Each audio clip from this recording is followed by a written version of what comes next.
જિલ્લાના લીંબડી શહેર એટલે કે છોટા કાશી તરીકે જાણીતું શહેર ત્યારે લીંબડીના કાંઠે ભોગાવો નદી આવેલી છે અને આ નદીની ખૂબ જ અત્યંત દયનીય સ્થિતિ જોવા મળી આવી હતી. નદીમાં કાંટાની જ્વાળીથી લઈને ગંદકીનું સામ્રાજ્ય જોવા મળી રહ્યું હતું. ત્યારે ક્યાંક ને ક્યાંક પર્યાવરણ પ્રેમીઓમાં એક દુઃખ કેરી લાગણી છવાઈ ગઈ હતી.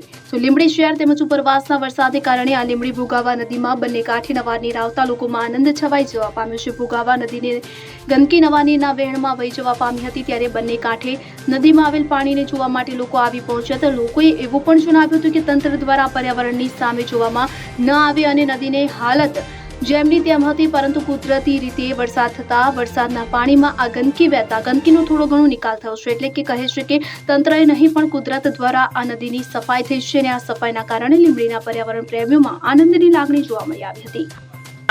મહેબૂબભાઈ, હા, નદીમાં પાણી આવ્યું નવાની, શું કહીશો? સારું કહેવાય. આટલું ઘણા વર્ષે માણસોએ પાણી જોયું. એક વાત કરું કે નગરપાલિકા સ્વચ્છતા રાખે, સાફ બાફ કરાવી નાખે તો નદીની કંઈક રોનક લાગે.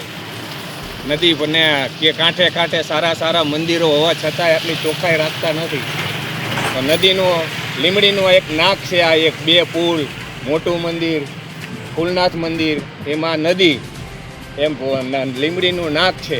આ નદી તંત્ર તો સાફ ન કરવામાં આવે, કુદરતના પાણીથી કરવામાં આવે, એ બાબતે શું કહીશો? હા, કુદરતી થઈ જાય છે એટલું સારું છે, નકર તો ગંદકી થર લાગી જાય. પણ એટલું સારું કે કુદરત નદી સામે જોયું કેટલા વર્ષે પાછી નદી છલકાણી.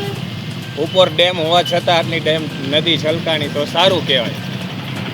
કલ્પેશ વાડેર, લીંબડી.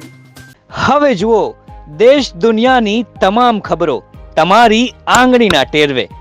ઉઠાવો મોબાઈલ અને ગૂગલ પ્લે સ્ટોર પરથી ડાઉનલોડ કરો અમારી CN24 ન્યૂઝ મોબાઈલ એપ.